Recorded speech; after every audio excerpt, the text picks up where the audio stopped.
Sir କ'ଣ ହୋଇଛି ମୋ ମା'ର? ସେ ଆଖି କ'ଣ ପାଇଁ ଖୋଲୁନାହିଁ? ମୋ ମା' ଭଲ ହୋଇଯିବ ନା? ତୁମ ମା'ଙ୍କ ମସ୍ତିଷ୍କରେ ଗୋଟିଏ ବହୁତ ବଡ଼ ଟ୍ୟୁମର ହେଇଛି, ଯେଉଁଥିପାଇଁ ସେ ଅଚେତ ଅବସ୍ଥାରେ ଅଛନ୍ତି। ତୁମ ମା'ଙ୍କୁ 2 ଦିନ ମଧ୍ୟରେ ଅପରେସନ୍ ନ କଲେ ତୁମ ମା'ଙ୍କୁ ବଞ୍ଚାଇବା କଷ୍ଟକର ହୋଇଯିବ। ବେଶୀ ବିଳମ୍ବ ନ କରି ଶୀଘ୍ର ଯାଇ କାଉଣ୍ଟରରେ ପଇସା ଜମା କର। ପଇସା ଜମା ନ କଲା ଯାଏ ଅପରେସନ୍ ହେଇପାରିବନି। କେତେ ପଇସା ଲାଗିବ ସାର୍? ଅପରେସନ୍, ବେଡ୍ ଫିସ୍ ଓ ଔଷଧ ଇଞ୍ଜେକ୍ସନ୍ ସବୁକୁ ମିଶେଇ ଲକ୍ଷେ ପାଖାପାଖି ଲାଗିବ। ଲକ୍ଷେ? ହଠାତ୍ ରୂପା ପାଦତଳୁ ମାଟି ଖସିଗଲା ଭଳି ଅନୁଭବ ହେଲା। ପୁଷ ମାସର ହାଡ଼ଭଙ୍ଗା ଶୀତରେ ମଧ୍ୟ ରୂପାର ସର୍ବାଙ୍ଗୀନ ଶରୀରରୁ ଗମ୍ ଗମ୍ ହୋଇ ଝାଳ ବୋହିଗଲା। ଏକା ସାଙ୍ଗରେ ଏତେଗୁଡ଼େ ଟଙ୍କା ବିଚାରି ଆଣିବ କୁଆଡ଼େ? ଘରର କମେଇବା ଲୋକ ତ ଡାକ୍ତରଖାନା ଖଟରେ ପଡ଼ି ଜୀବନ ମରଣ ସହ ଯୁଦ୍ଧ କରୁଛି। କଣରେ ବାଡ଼ରେ ଯୋଉଠି ଯାହା ତା ମା ସାଇତି ରଖିଥିଲା ସେ ସବୁ ସରିବା ପ୍ରାୟ। କ'ଣ କରିବ କିଛି ବୁଝିପାରୁ ନଥାଏ ରୂପା। ଡାକ୍ତର ଓ ଡାକ୍ତରଖାନା କର୍ମଚାରୀଙ୍କ ଗୋଡ଼ ହାତ ଧରି ବହୁତ ମୁଣ୍ଡିଆ ଜୁହାର ମାରିଲା, ହେଲେ କେହି ଟିକେ ତାକୁ ସାହାଯ୍ୟ କରିଲେ ନାହିଁ। ଡାକ୍ତରଖାନାକୁ ଆସିଥିବା ଅନେକ ବଡ଼ ଲୋକଙ୍କୁ ମଧ୍ୟ ଯାଇ ସାହାଯ୍ୟ ମାଗିଲା, ହେଲେ କାହାର କ'ଣ ପଡ଼ିଛି ଯେ ସେ ଛୋଟ ପିଲାଟିର ଦୁଃଖ ବୁଝିବ? ସମସ୍ତେ ଶୁଣିକି ନ ଶୁଣିଲା ପରି ଆଡ଼େଇ ହୋଇ ରହିଯାଇଥାନ୍ତି। ସଞ୍ଜ ନଇଁ ଆସୁଥାଏ। ପୂର୍ବ ଆକାଶ ରକ୍ତ ରଞ୍ଜିତ ହୋଇ ଦିନଠାରୁ ବିଦାୟ ମାଗୁଥାଏ, ରାତ୍ରିର ଧବଳ ବେଶରେ ସଜେଇ ହେବା ପାଇଁ। ଡାକ୍ତରଖାନା ପଛ ପାଖରେ ଥାଏ ଗୋଟିଏ ଛୋଟିଆ ଶିବ ମନ୍ଦିରଟିଏ। ବିଚାରୀ ରୂପା ଯେତେବେଳେ ଦେଖେ କୌଣସି ଦିଗରୁ କିଛି ହେଲେ ସାହାଯ୍ୟ ମିଳୁନାହିଁ, ଚାରିଦିଗ ତାକୁ ଅନ୍ଧାରମୟ ଦେଖାଯାଏ। ସେ ସେଇ ଶିବ ମନ୍ଦିରରେ ଯାଇ ଈଶ୍ୱରଙ୍କ ପାଖରେ ନିଜର ଆକୁଳ ଗୁହାରି କରେ। ନିଜ ମା'କୁ ବଞ୍ଚେଇ ଦେବା ପାଇଁ ସତେ ଯେମିତି ସେ ଈଶ୍ୱରଙ୍କ ପାଖରେ ଜିଦି ଧରି ବସିଥାଏ। କେତେବେଳେ ବେଳ ଗଡ଼ି ରାତି ହୋଇଯାଏ ତାକୁ ଆଦୌ ଜଣା ପଡ଼େ ନାହିଁ। ସେ ସେମିତି ସେଇ ମନ୍ଦିର ପାହାଚ ଉପରେ ବସି ଈଶ୍ୱରଙ୍କ ପାଖରେ ନିଜ ମା ପାଇଁ ପ୍ରାର୍ଥନା କରୁଥାଏ। ସେଇଦିନ ଦୀପକ, ଯିଏକି ଭୁବନେଶ୍ୱରରେ ଏକ ଘରୋଇ କମ୍ପାନୀରେ କାମ କରୁଥିଲେ, କୌଣସି ଏକ ବ୍ୟକ୍ତିଗତ କାମରେ କଟକ ଯାଇଥିଲେ। ସେଇ ଡାକ୍ତରଖାନା ପଛ ରାସ୍ତା ଦେଇ ଘରକୁ ଫେରୁଥିଲେ। ରାତି ପ୍ରାୟ 10ଟା ଖଣ୍ଡେ ହେଇଥାଏ। ଚାରିଆଡ଼ କୁହୁଡ଼ି ଚାଦରରେ ଘୋଡ଼େଇ ହୋଇ ରହିଥାଏ। ରାସ୍ତା କଡ଼ରେ ଲାଗିଥିବା ବିଜୁଳି ବତୀ ନିଜର ଅସ୍ତିତ୍ୱ ବଞ୍ଚେଇ ରଖିବା ନିମନ୍ତେ ନିଜ ପ୍ରଚେଷ୍ଟା ଚାଲୁ ରଖିଥାନ୍ତି। କାଁ ଭାଁ ଗୋଟେ ଅଧେ ଗାଡ଼ି ଯାଉଥାଏ, ନହେଲେ ପୂରାପୂରି ସୁନସାନ୍ ଲାଗୁଥାଏ ରାସ୍ତାଟି। କୁହୁଡ଼ି ଯୋଗୁଁ ଚାରିଆଡ଼ ଟିକେ ଅସ୍ପଷ୍ଟ ଦିଶୁଥିବାରୁ ଅଳ୍ପ ବେଗରେ ଗାଡ଼ି ଚଳାଉଥାନ୍ତି ଦୀପକ। ଦୀପକ ଦେଖନ୍ତି ଡାହାଣ ପାର୍ଶ୍ୱରେ ଥିବା ଶିବ ମନ୍ଦିର ପାହାଚ ଉପରେ ଗୋଟିଏ 14-15 ବର୍ଷର ଝିଅଟିଏ ମୋଡ଼ିମାଡ଼ି ହୋଇ ଗୋଟିଏ କଡ଼କୁ ଏକୁଟିଆ ବସି କାନ୍ଦୁଛି। ଏମିତି ଶୀତ ରାତିରେ ଏକୁଟିଆ କୁନି ଝିଅଟିକୁ ବସି କାନ୍ଦୁଥିବାର ଦେଖି ଦୀପକ ଟିକେ ଚିନ୍ତାରେ ପଡ଼ିଗଲେ। ସାଙ୍ଗେ ସାଙ୍ଗେ ରାସ୍ତା କଡ଼ରେ ମୋଟର ସାଇକେଲ ରଖି ଧାଇଁ ଯାଆନ୍ତି ରାସ୍ତାର ସେଇ ପାଖ ମନ୍ଦିରକୁ। ଆରେ ମାମା, କିଏ ତୁମେ? ଏତେ ରାତିରେ ଏଇଠି ଏମିତି ଏକୁଟିଆ ବସି କ'ଣ ପାଇଁ କାନ୍ଦୁଛ? କ'ଣ କିଛି ଅସୁବିଧା ହେଇଛି କି ତମର? ହଠାତ୍ ଗୋଟିଏ ପୁରୁଷ ଲୋକର କଣ୍ଠ ଶୁଣି ଡରିଗଲା ରୂପା। ପିନ୍ଧିଥିବା ଡ୍ରେସ୍ରେ ନିଜ ଲୁହ ପୋଛି ଦେଇ ବସିଥିବା ଜାଗାରେ ସାଙ୍ଗେ ସାଙ୍ଗେ ଛିଡ଼ା ହେଇଗଲା ସିଏ।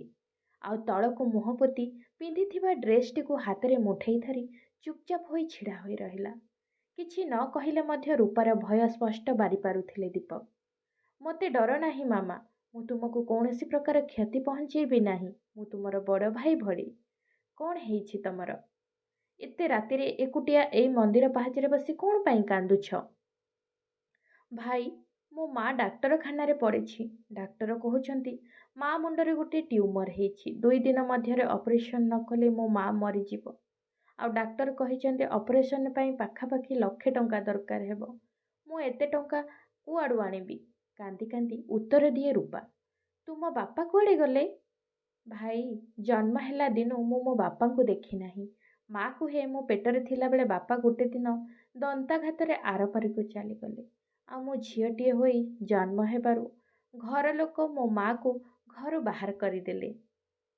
ମାମୁଁ ମଧ୍ୟ ମା'କୁ ଘରେ ରଖିବାକୁ ମନା କରିଦେଲେ। ସେଇଥିପାଇଁ ମା ମୋତେ ଧରି ଭୁବନେଶ୍ୱର ଚାଲି ଆସିଲା। ଏଇଠି ବାରପାଇଟି କରି ମା ମୋତେ ବଡ଼ କରିଛି। ଏଇ ପାଖ ବସ୍ତିରେ ଆମ ଘର। ସେଇ ବଖରେ ଘର ଖଣ୍ଡକରେ ମୁଁ ବଡ଼ ହୋଇଛି। ହେଲେ ଭାଇ, ମା ଯୋଉଠି ଯାହା ଟଙ୍କା ପଇସା ରଖିଥିଲା ତାହା ଚିକିତ୍ସାରେ ସବୁ ସରିଗଲାଣି। ଏବେ ଆଉ ପାଖରେ କିଛି ପଇସା ନାହିଁ। ଆଉ ଇଆଡ଼େ ଡାକ୍ତର କହୁଛନ୍ତି ସବୁ ପଇସା ଜମା ନ କଲା ଯାଏଁ ମା'ର ଅପରେସନ୍ ହେଇପାରିବନି। ମାଆକୁ ଛାଡ଼ିଦେଲେ ଏ ଦୁନିଆରେ ମୋର ନିଜର ବୋଲି ଆଉ କେହି ନାହାନ୍ତି। ଡାକ୍ତରଖାନାରେ କେତେ ଲୋକଙ୍କ ଗୋଡ଼ ହାତ ଧରି ସାହାଯ୍ୟ ମାଗିଲି, ହେଲେ କେହି ଟିକେ ଶୁଣିଲେନି। ମୁଁ କ'ଣ କରିବି କିଛି ବୁଝିପାରୁନି। କ'ଣ ବାପାଙ୍କ ଭଳି ମା ମଧ୍ୟ ମୋତେ ସବୁଦିନ ପାଇଁ ଛାଡ଼ି ଚାଲିଯିବ? ରୂପାର କଥା ସବୁକୁ ଶୁଣିସାରି ଦୀପକଙ୍କ ଆଖି ଜକେଇ ଆସିଲା। ଦୀପକଙ୍କ ଛାତିରେ ଶୋଇ ରହିଥିବା ଅନେକ ସ୍ମୃତି ସତେ ଯେମିତି ହଠାତ୍ ଏକା ସାଙ୍ଗରେ ଜାଗ୍ରତ ହୋଇ ଜଳିବା ଆରମ୍ଭ କରିଦେଲା। ଅତୀତର ଅନେକ ଗୁଡ଼ିଏ ତିକ୍ତାନୁଭୂତି ଦୀପକଙ୍କ ମାନସପଟରେ ଭାସିଗଲା କିଛି କ୍ଷଣ ପାଇଁ। ଦୀପକଙ୍କ ମନେ ପଡ଼ିଗଲା ଯେ ଦିନେ ଠିକ୍ ଏମିତି ତାଙ୍କ ମା କର୍କଟ ରୋଗରେ ରୋଗାକ୍ରାନ୍ତ ହୋଇ ଅର୍ଥ ଅଭାବରୁ ଚିକିତ୍ସା ହୋଇ ନ ପାରି ଚାଲି ଯାଇଥିଲେ ସବୁଦିନ ପାଇଁ ଅଫେରା ରାଇଜର ବାଟୋଇ ହୋଇ। ସେତେବେଳେ ନା ଦୀପକ ରୋଜଗାର କରୁଥିଲେ, ନା ବେଶୀ ବଡ଼ ହୋଇଥିଲେ ଯେ କାହାଠାରୁ ଯାଇ ସହାୟତା ମାଗିବେ ବୋଲି। ନିଜ ମାଆକୁ ଖଟରେ ପଡ଼ି କଷ୍ଟରେ ଛଟପଟ ହେବାର ଦେଖିବା ଛଡ଼ା ତାଙ୍କ ପାଖରେ ଆଉ କୌଣସି ଉପାୟ ନଥିଲା। ଆଉ ରୂପା ପରି ଦୀପକ ମଧ୍ୟ ଜାଣିନଥିଲେ ବାପାର ସ୍ନେହ କ'ଣ। କାରଣ ଦୀପକଙ୍କ ଜନ୍ମ ହେବାର କିଛି ମାସ ପରେ ଜାଗାବାଡ଼ି ବିବାଦକୁ ନେଇ କିଛି ଗାଁ ଲୋକ ତାଙ୍କ ବାପାଙ୍କୁ ଗୁଣି କରି ମାରି ଦେଇଥିଲେ। ଦୀପକ ମନେ ମନେ ନିର୍ଣ୍ଣୟ କରି ନେଇଥିଲେ ଯେ ସେଇଦିନ ସିନା ତାଙ୍କ ପାଖରେ ଅର୍ଥ ନଥିଲା ବୋଲି ତାଙ୍କ ମୁଣ୍ଡ ଉପରୁ ମାଆର ପଣତ ହଟିଗଲା, ହେଲେ ଆଜି ତାଙ୍କ ପାଖରେ ଅର୍ଥ ଅଛି। ସେ କେବେ ହେଲେ ଛୋଟ ଛୁଆଟି ମୁଣ୍ଡରୁ ମାଆର ପଣତ ହଟିବା ପାଇଁ ଦେବେ ନାହିଁ। ସେ କେବେ ହେଲେ ନିଜ ଆଖି ଆଗରେ ଗୋଟିଏ ଛୁଆର ଜୀବନ ଅନ୍ଧାର ହେବାକୁ ଦେବେ ନାହିଁ। ଗୋଟିଏ ଦୀର୍ଘ ନିଶ୍ୱାସ ମାରି ନିଜ ପକେଟରୁ ରୁମାଲ କାଢ଼ି ନିଜ ଲୁହ ପୋଛନ୍ତି ଦୀପକ। ଆଉ ରୂପା ଆଖିରୁ ମଧ୍ୟ ଲୁହ ପୋଛି ଦେଇ କୁହନ୍ତି, ଆରେ ମାମା କାନ୍ଦନି, କିଛି ହେବନି ତୁମ ମାଆଙ୍କୁ। ଆଚ୍ଛା ଏଉଠୁ ଚାଲ ପ୍ରଥମେ ଯିବା ହେରି। ବହୁତ ଶୀତ ପଡ଼ୁଛି, ନହେଲେ ତୁମର ଦେହ ମଧ୍ୟ ଖରାପ ହୋଇଯିବ। ତୁମ ଦେହ ଖରାପ ହୋଇଗଲେ ମାଆଙ୍କ ଯତ୍ନ କିଏ ନେବ କହିଲ? ଆଚ୍ଛା ତୁମେ କ'ଣ ଖାଇଛ? ମୋତେ ବହୁତ ଭୋକ ହେଲାଣି। ମୁଁ ଆଜି ଦିନସାରା କିଛି ହେଲେ ଖାଇନାହିଁ। ଚାଲ ହୋଟେଲରେ ଯାଇ କ'ଣ ଟିକେ ଖାଇନେବା। ନାଇଁ ଭାଇ, କିଛି ଦରକାର ନାହିଁ, ମୁଁ ଯାହା ହେଲେ ଖାଇନେବି। ବହୁତ ସମୟ ହେଲା ଆସି ଏଇଠି ବସିଛି, ମୁଁ ଯାଉଛି ମା ପାଖକୁ। ଆଚ୍ଛା ହଉ, ଆଗ ତାହେଲେ ଚାଲ ତୁମ ମାଆଙ୍କୁ ଦେଖା କରି ଆସିବା, ତାପରେ ଯାଇ ଖାଇବା, ନା କ'ଣ କହୁଛ? ରୂପା କିଛି ନ କହି ଚୁପ୍ ହୋଇ ତଳମୁହଁ ହୋଇ ଛିଡ଼ା ହୋଇ ରହିଲା। ଆସ ମାମା ଆସ, ମୋଟର ସାଇକେଲରେ ମିଶିକି ପଳାଇବା। ଦୀପକ ରୂପାକୁ ଧରି ଡାକ୍ତରଖାନାରେ ପହଞ୍ଚନ୍ତି। ରୂପା ଦୀପକକୁ ତା ମାଆଙ୍କ ସାଙ୍ଗରେ ଦେଖା କରାଇଦେଲା। ତା ମାଆ କିଛି ଜାଣୁନଥାନ୍ତି, ପୁରାପୁରି ଅଚେତ ଅବସ୍ଥାରେ ଖଟରେ ପଡ଼ି ରହିଥାନ୍ତି। ରୂପାର ମାଆଙ୍କୁ ଦେଖି ସାରିଲା ପରେ ଦୀପକ ବହୁତ ବାଧ୍ୟ କରିବାରୁ ଦୁହେଁ ମିଶିକି ଯାଇ ଡାକ୍ତରଖାନା ବାହାରେ ଗୋଟିଏ ହୋଟେଲରେ ଭୋଜନ କରନ୍ତି। ଖାଇଲା ବେଳେ ଦୀପକ ରୂପାଙ୍କୁ ପଚାରନ୍ତି, ମାମା ତୁମେ କେଉଁ ଶ୍ରେଣୀରେ ପଢ଼ୁଛ? ଭାଇ ନବମ ଶ୍ରେଣୀରେ ପଢ଼ୁଛି। ଆଚ୍ଛା କହିଲ ମାମା, ତୁମେ ବଡ଼ ହୋଇ କ'ଣ କରିବ? ଭାଇ ମୁଁ ବଡ଼ ହୋଇ ଗୋଟେ ବହୁତ ବଡ଼ ଚାକିରି କରିବି, ଆଉ ମୋ ମାଆକୁ ଦୁନିଆରେ ସବୁ ଖୁସି ଦେବି। ଆଉ ଯେତେ ସବୁ ଗରିବ ଲୋକ ଥିବେ ମୁଁ ସମସ୍ତଙ୍କୁ ସାହାଯ୍ୟ କରିବି। ଆରେ ବାଃ, ବହୁତ ବଡ଼ ସ୍ୱପ୍ନ ତାହେଲେ ତୁମର। ସ୍ନେହରେ ରୂପା ମୁଣ୍ଡକୁ ଆଉଁସି ଦେଇ କହିଲେ ଦୀପକ। ଖାଇସାରିବା ପରେ ରୂପାକୁ ନେଇ ଦୀପକ ଡାକ୍ତରଖାନାରେ ତାଙ୍କ ମାଆଙ୍କ ପାଖରେ ଛାଡ଼ି ଦିଅନ୍ତି। ଆଉ କୁହନ୍ତି, ମାମା ତୁମେ ଆଦୌ ବ୍ୟସ୍ତ ହୁଅ ନାହିଁ, ତୁମ ମାଆଙ୍କର କିଛି ହେଲେ ହେବ ନାହିଁ। ଆଜି ବହୁତ ରାତି ହେଇଗଲାଣି, ଏବେ ଆଉ କେହି ଡାକ୍ତର ନାହାନ୍ତି। ମୁଁ କାଲି ସକାଳେ ପୁଣି ଆସିବି। ଏବେ ମୁଁ ଆସୁଛି ହେଲା। ଏତିକି କହି ଦୀପକ ସେଠାରୁ ଘରକୁ ଫେରି ଆସନ୍ତି। ରାତି ସାରା ମନେ ମନେ ଅନେକ ଗୁଡ଼ାଏ କଥା ଭାବି ଆଉ ଭଲରେ ଶୋଇପାରନ୍ତି ନାହିଁ। ଯେମିତି ସେମିତି ରାତି ପାହିଯାଏ। ସକାଳୁ ଉଠି ଚାକିରିରୁ ଛୁଟି ନେଇ ରୂପାକୁ ଦେଇଥିବା କଥା ଅନୁଯାୟୀ ଡାକ୍ତରଖାନାରେ ଯାଇ ପହଞ୍ଚନ୍ତି। ରୂପା ଦୀପକକୁ ଦୂରରୁ ଦେଖି ଭାଇ ବୋଲି ଡାକି ପାଖକୁ ଧାଇଁ ଆସେ। ସାଙ୍ଗରେ ରୂପା ଓ ତା ମାଆଙ୍କ ପାଇଁ ବିସ୍କୁଟ, ସେଉ, କମଳା, ଅଙ୍ଗୁର, ଡାଳିମ୍ବ ସବୁ ନେଇକି ଆସିଥାନ୍ତି ଦୀପକ। ଲାଗୁଥାଏ ଏଇ ଘଣ୍ଟା କେଇଟାରେ ମିଳନ ସତେ ଯେମିତି ଗୋଟିଏ ପ୍ରଗାଢ଼ ସମ୍ପର୍କରେ ପରିଣତ ହୋଇଯାଇଛି। କିଛି ସମୟ ଅପେକ୍ଷା କଲା ପରେ ଡାକ୍ତର ଆସିବାରୁ ରୂପାର ମାଆଙ୍କ ରୋଗ ବିଷୟରେ ସମସ୍ତ ଜିନିଷ ପଚାରି ବୁଝନ୍ତି ଦୀପକ ଓ ଡାକ୍ତରଙ୍କ କହିବା ଅନୁଯାୟୀ ଅପରେସନ୍ କରିବା ଲାଗି କାଉଣ୍ଟରରେ ଯାଇ ପଇସା ଜମା କରନ୍ତି। ପଇସା ଜମା କରିବା ସମୟରେ କାଉଣ୍ଟରରେ ବସିଥିବା ଡାକ୍ତରଖାନା କର୍ମଚାରୀ ଜଣକ ପଚାରନ୍ତି, ଆଜ୍ଞା ଆପଣ ରୋଗୀର କ'ଣ ହେବେ? ସେ ଡାକ୍ତରଖାନାରେ ପଡ଼ିଲା ଦିନୁ ଆପଣଙ୍କୁ କେବେ ହେଲେ ଦେଖି ନାହିଁ। ଯାହା ହେଲେ ଭାବିପାରନ୍ତି ଆପଣ, ଟିକେ ହସି ଦେଇ ଉତ୍ତର ଦିଅନ୍ତି ଦୀପକ। ଯାହା ଭାବିପାରିବି ମାନେ? କ୍ଷମା କରିବେ ଆଜ୍ଞା, ବୁଝିପାରିଲେନି।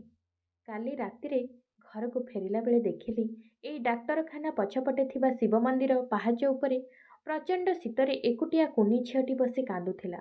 କ'ଣ ହେଇଛି ବୋଲି ପଚାରିଲାରୁ ଜାଣିବାକୁ ପାଇଲି ତା ମାଆର ଦେହ ଅସୁସ୍ଥ ଅଛି। ସେ ଡାକ୍ତରଖାନାରେ ପଡ଼ିଛନ୍ତି, ଆଉ ଅପରେସନ୍ କରିବା ଲାଗି ତାଙ୍କ ପାଖରେ ଧନ ନାହିଁ। ବାପ ଛେଉଣ୍ଡ କୁନି ପିଲାଟି ବହୁତ ଲୋକଙ୍କୁ ସାହାଯ୍ୟ ମାଗିଲା, ହେଲେ କେହି ତାକୁ ସାହାଯ୍ୟ କଲେ ନାହିଁ। ମା ଛଡ଼ା ଏ ଦୁନିଆରେ ତାର କେହି ନିଜର ବୋଲି ନାହାନ୍ତି। ତା ମାଆର କିଛି ହୋଇଗଲେ ପିଲାଟି ଅନାଥ ହେଇଯିବ। ସେଥିପାଇଁ ଭାବିଲି ଯେତିକି ପାରିବି ସାହାଯ୍ୟ କରିବି। ଦୀପକଙ୍କ କଥା ଶୁଣି ସମ୍ପୂର୍ଣ୍ଣ ଭାବେ ଆଶ୍ଚର୍ଯ୍ୟଚକିତ ହୋଇ ଅନେଇ ରହିଥାନ୍ତି କର୍ମଚାରୀ ଜଣକ। ଆଜିକାଲିକା ସ୍ୱାର୍ଥପର ଦୁନିଆରେ ଗୋଟିଏ ଅଜଣା ଅଚିହ୍ନା ଲୋକର ଏତେ ପରିମାଣରେ ଆର୍ଥିକ ସହାୟତା କରିବାର ନିଜ ଜୀବନରେ ପ୍ରଥମ ଥର ପାଇଁ ଦେଖୁଥିଲେ ସିଏ। ଆଚ୍ଛା ଆଜ୍ଞା, ସବୁ ପଇସା ଏକା ସାଙ୍ଗରେ ଜମା କରିଦେବେ? ଏମିତିରେ ତ ଆପଣଙ୍କ ଆକାଉଣ୍ଟ ଖାଲି ହୋଇଯିବ। ହଁ ଆଜ୍ଞା, ଚଳିବ। ପଇସାର କ'ଣ ଅଛି, ଆଜି ଗଲେ କାଲି ପୁଣି ଆସିବ। ହେଲେ ମା ଥରେ ଚାଲିଗଲେ ଆଉ କେବେ ଫେରିକି ଆସିବ ନାହିଁ।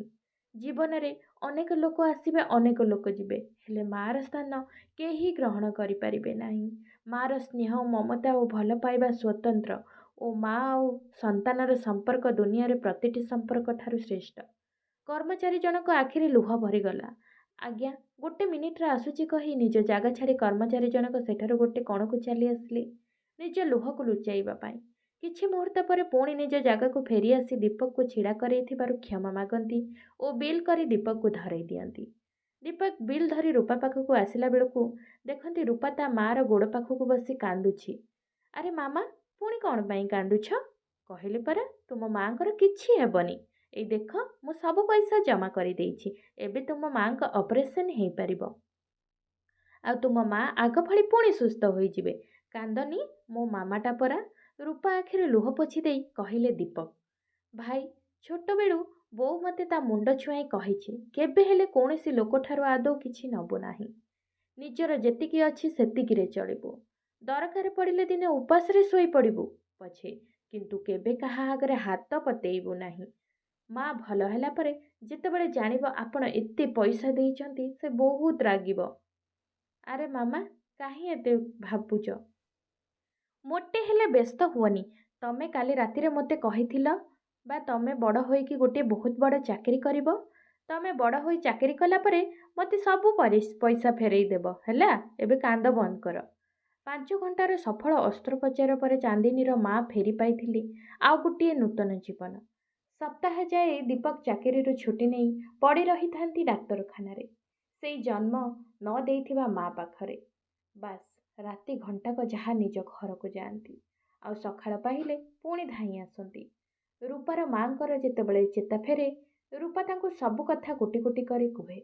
ରୂପାର କଥା ଶୁଣି ତା ମା ଅତ୍ୟନ୍ତ ଆବେଗପ୍ରବଣ ହୋଇଯାଆନ୍ତି। ତାଙ୍କୁ ଲାଗି ଗୋଟିଏ ନୂଆ ଜୀବନ ଫେରି ପାଇବା ସାଙ୍ଗେ ସିଏ ଦୀପକ ରୂପରେ ଗୋଟିଏ ପୁଅକୁ ମଧ୍ୟ ପାଇଛନ୍ତି। ସେଠି ଦୀପକଙ୍କ ମୁଣ୍ଡକୁ ଆଉଁସି ବହୁତ ସ୍ନେହ କରିଥାନ୍ତି ସିଏ। 8 ଦିନଟି ଯେତେବେଳେ ରୂପାର ମା ସମ୍ପୂର୍ଣ୍ଣ ଭଲ ଭାବେ ଭଲ ହୋଇଗଲେ, ଆଉ ମୁହଁରେ ଗୋଟିଏ ଛୋଟିଆ ହସ ଓ ଆଖିରେ ଆଖିଏ ଲୁହ ଧରି ଡାକ୍ତରଖାନାରୁ ଘରକୁ ଯାଉଥିଲେ, ଦୀପକକୁ ଲାଗୁଥିଲା ସତେ ଯେମିତି ସେ ରୂପାର ନୁହଁ, ତାଙ୍କ ନିଜ ମା ଭଲ ହୋଇ ଘରକୁ ଫେରିଥିଲେ। ତାର ଠିକ୍ ମାସେ କି 15 ଦିନଟି ଦୀପକ ଭୁବନେଶ୍ୱରରୁ ବିଶାଖାପାଟଣା ବଦଳି ହୋଇଗଲା। ଆଉ ବିତିଗଲା ପ୍ରାୟ 10-11 ବର୍ଷ। ଏତିକି ଭିତରେ ହାତକୁ ଦିହାତ ହୋଇଯାଇଥିଲେ ଦୀପକ। ହେଲେ ଏଇ 10-11 ବର୍ଷ ମଧ୍ୟରେ ଦୀପକଙ୍କର ରୂପା ସହିତ କୌଣସି ପ୍ରକାର ସମ୍ପର୍କ ହୋଇନଥାଏ। ଦୀପକଙ୍କ ଜୀବନରେ ରୂପା ଓ ତା ମା ବାସ୍ ଗୋଟିଏ ଝାପ୍ସା ସ୍ମୃତି ଛଡ଼ା ଆଉ କିଛି ନଥିଲେ। ହେଲେ କଥାରେ ନାହିଁ, ବିଧିର ବିଧାନ ଭାରି ବିଚିତ୍ର। ଦିନେ ସନ୍ଧ୍ୟାରେ ଅଫିସରୁ ଘରକୁ ଫେରିଲାରୁ ତାଙ୍କ ଧର୍ମପତ୍ନୀ ତାଙ୍କ ହାତରେ ଗୋଟିଏ ପାର୍ସଲ ଧରେଇ ଦିଅନ୍ତି। କାହାର ଏଇ ପାର୍ସଲ? କିଏ ପଠେଇଛି କେଜାଣି? ତମ ନାଁରେ ଆସିଛି। ଆଜି ଦ୍ୱିପ୍ରହର ସମୟରେ ଗୋଟିଏ କୋରିଅର ବାଲା ଆସି ଏଇ ପାର୍ସଲ ଦେଇଯାଇଛି। କହିଲା ରୂପା ବୋଲି କିଏ ଗୋଟେ ଝିଅ ପଠେଇଛି। ପତ୍ନୀଙ୍କ ମୁହଁରୁ ରୂପା ନାମଟି ଶୁଣି ପୁରାପୁରି ସ୍ତବ୍ଧ ହୋଇଗଲେ ଦୀପକ। ଗୋଟିଏ ଅବ୍ୟକ୍ତ ଶିହରଣ ଯେମିତି ଖେଳିଗଲା ସର୍ବାଙ୍ଗୀନ ଶରୀରରେ। ରୂପା ପଠେଇଛି? ସିଏ ମୋତେ ମନେ ରଖିଛି? ମୁହଁରେ ଗୋଟିଏ ବୃହତ୍ ବଡ଼ ହସ ସାଙ୍ଗେ ବିସ୍ମୟ ହୋଇ କହିଲେ ଦୀପକ। ସୋଫା ଉପରେ ବସିପଡ଼ି ଖୁବ୍ ଯତ୍ନର ସହିତ ଖୋଲିଲେ ସେଇ ପାର୍ସଲଟିକୁ। ପାର୍ସଲ ଭିତରେ ଥାଏ ଗୋଟିଏ 4 ଚଉତା ଚିଠି ଓ ଗୋଟିଏ ସୁନ୍ଦର ରାକ୍ଷୀ। ଚିଠିରେ ଲେଖା ହୋଇଥାଏ, ଭାଇ, ମୁଁ ଆପଣଙ୍କର ମନେ ଅଛି କି ନାହିଁ ସେଇଟା ମୁଁ କହିପାରିବିନି, ହେଲେ ଆପଣ ମୋର ଖୁବ୍ ଭଲ ଭାବେ ମନେ ଅଛନ୍ତି। ଆପଣ ହେଉଛନ୍ତି ସେଇ ବ୍ୟକ୍ତି ଯିଏ ଦିନେ ମୋତେ ଅନାଥ ହେବାରୁ ବଞ୍ଚେଇଥିଲା। ଆପଣଙ୍କୁ କ'ଣ ଚାହିଁଲେ ବି ମୁଁ କେବେ ଭୁଲି ପାରିବିନି। ଜାଣିଛନ୍ତି ଭାଇ, ମା ଆପଣଙ୍କୁ ନୀତି ଖୋଜେ ଆଉ ଢେର ସାରା ଆଶୀର୍ବାଦ ଦିଏ। ଆପଣ ଚିରଦିନ ପାଇଁ ତା ହୃଦୟର ସାତତଳ ପୋଖରୀ ଭିତରେ ରହିଗଲେ ତାର ପୁଅ ଓ ମୋର ଭାଇ ହୋଇକି। 11 ବର୍ଷରେ ଆପଣଙ୍କୁ ମୁଁ ବହୁତ ଖୋଜିଛି, ହେଲେ କ'ଣ କରିପାରିଥାନ୍ତି। ଆପଣଙ୍କ ନାଁ ଖଣ୍ଡକ ଛାଡ଼ିଦେଲେ ମୋତେ ଆପଣଙ୍କ ବିଷୟରେ ଆଉ କ'ଣ ବା ଜଣାଥିଲା। ବଡ଼ ହେଲା ପରେ ଫେସବୁକ୍ରେ ଏବେ ଦିନେ ଆପଣଙ୍କ ଆକାଉଣ୍ଟ ପାଇଲି। ଆଉ ଆପଣଙ୍କ ଫେସବୁକ୍ ଆକାଉଣ୍ଟରୁ ଆପଣଙ୍କ ଠିକଣା ଆପଣଙ୍କର ମନେ ଅଛି? ଅପରେସନ୍ ସମୟରେ ପଇସା ଜମା କଲାବେଳେ ମା ରାଗିବ ବୋଲି କାନ୍ଦିବାରୁ ଆପଣ ମୋତେ କହିଥିଲେ, ମାମା ବ୍ୟସ୍ତ ହୁଅନି, ବଡ଼ ହେଇ ଚାକିରି କଲା ପରେ ତୁମେ ମୋତେ ସବୁ ପଇସା ଫେରେଇ ଦେବ। ଆଜି ମୁଁ ସତରେ ବଡ଼ ହୋଇଯାଇଛି ଆଉ ନିଜ ଗୋଡ଼ରେ ଛିଡ଼ା ମଧ୍ୟ ହେଇଛି। ବର୍ତ୍ତମାନ ମୁଁ ଭୁବନେଶ୍ୱରର ଗୋଟିଏ କଲେଜରେ ଅଧ୍ୟାପିକା ଅଛି। ହେଲେ ମୁଁ ବୁଝିପାରିଛି ଭାଇ ଯେ ଜନ୍ମ ଜନ୍ମ ଧରି ମୁଁ କେବେ ହେଲେ ଆପଣଙ୍କ ଋଣ ଶୁଝି ପାରିବି ନାହିଁ। ଆଉ ଆପଣଙ୍କ ନିକଟରେ ମୁଁ ସବୁବେଳେ ଋଣୀ ହୋଇ ରହିବାକୁ ଏକା ପସନ୍ଦ କରିବି। ଭାଇ, ବହୁତ ସ୍ନେହରେ ସହିତ ଆପଣଙ୍କ ପାଇଁ ଗୋଟେ ରାକ୍ଷୀ ପଠେଇଛି। ଆସନ୍ତା ରାକ୍ଷୀ ପୂର୍ଣ୍ଣିମାରେ ମୋ ପାଇଁ ସେଇ ରାକ୍ଷୀ ପିନ୍ଧି ନେବ। ଆଉ ତଳେ ମୋ ଫୋନ୍ ନମ୍ବର ଦେଇଛି, ଯେବେ ସମୟ ହେବ ମୋତେ ଫୋନ୍ କରିବେ। ରୂପା ଚିଠିକୁ ପଢ଼ିଲା ବେଳେ ଦୀପକଙ୍କ ଆଖି ଓଦା ହୋଇଗଲା। ଚିଠିରେ ଭାସିଗଲା ରୂପାର ସେଇ ଛୋଟବେଳର ନିରୀହ ଚେହେରା, ଆଉ କାନକୁ ଶୁଭୁଥିଲା ତାର ସେଇ କୋମଳ କଣ୍ଠର ଭାଇ ଡାକ। ଚିଠି ଓ ରାକ୍ଷୀକୁ ବୁକୁରେ ଚିପି ଧରି ଆବେଗ ଭରା କଣ୍ଠରେ କୁହନ୍ତି ଦୀପକ, ନିଶ୍ଚୟ ପିନ୍ଧିବି ତୋ ରାକ୍ଷୀ ଆଉ ଦେଖା କରିବି ତତେ ଖୁବ୍ ଶୀଘ୍ର, ଖୁବ୍ ଶୀଘ୍ର। ସାଙ୍ଗମାନେ, ମୋର ଏଇ ଛୋଟ କାହାଣୀଟି ଯଦି ଆପଣମାନଙ୍କୁ ଭଲ ଲାଗିଥିବ, ଦୟାକରି ମୋର ଚ୍ୟାନେଲଟିକୁ ସବସ୍କ୍ରାଇବ୍ କରିଦେବେ। ରହୁଛି, ନମସ୍କାର, ଜୟ